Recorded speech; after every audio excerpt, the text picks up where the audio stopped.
Happy கேரன் வணக்கம். இன்றைக்கி நம்ம மஞ்சள் பூசணிக்காய் 1 பாட் பச்சடி எப்படி பண்ணலான்னு பார்க்கலாங்க. பூசணிக்காவை நல்லா வாஷ் பண்ணி கட் பண்ணிவிட்டு அந்த குக்கரில் நீங்கள் மஞ்சள் பொடி, உப்பு, பச்சை மிளகாய் சேர்த்து தண்ணி பூசணிக்காய் நினைற அளவுக்கு ஊற்றி ஒரு விசில் இல்லைன்னா 2 விசில் வச்சு எடுத்துக்கோங்க.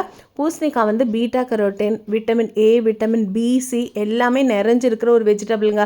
இந்த மாதிரியான நியூட்ரியன், செலீனியம் கூட இருக்குது. இந்த மாதிரியான ஆக்டிவ் எலிமெண்ட்ஸ் இருக்கிற நியூட்ரியன் உடம்புக்கு நிறைய எதிர்ப்பு சக்தி கொடுக்கும். இப்போ நீங்கள் ஒரு விசில் இல்லைன்னா 2 விசில் வச்சு எடுத்ததுக்கப்புறம் ஆறுனோடனே விசில் எடுத்துட்டிங்கன்னா பார்த்தீங்களா எப்படி எல்லோ கலராக சூப்பராக எப்படி இருக்குது பார்த்தீங்களா, செம்ம வாசமாக இருக்குங்க. இப்போது இதோட நீங்கள் கொஞ்சம் புளி தண்ணி சேர்த்துக்கோங்க. ஏன்னா உரப்பு, இனிப்பு, புளிப்பு, உப்பு இந்த மாதிரி இருந்துச்சுன்னா ரொம்ப சுவையாக இருக்கும். அப்புறம் திருவி வச்சுருக்க தேங்காய் பூ அதோட சேர்த்திக்கோங்க. ஒரு பீஸ் வெல்லம். தேங்காய் பூவும் வெல்லமும் அடுப்பை ஆஃப் பண்ணுற டைமில் நீங்கள் சேர்த்து வெறும்னை கிளறி அப்படியே எடுத்து வச்சுக்கோங்க. இது நீங்கள் சப்பாத்தியோட சாப்பிட்லாம், வெறும்னை சாப்பிட்லாம், ரைஸோடய வச்சு சாப்பிட்லாம். நன்றி, வணக்கம்.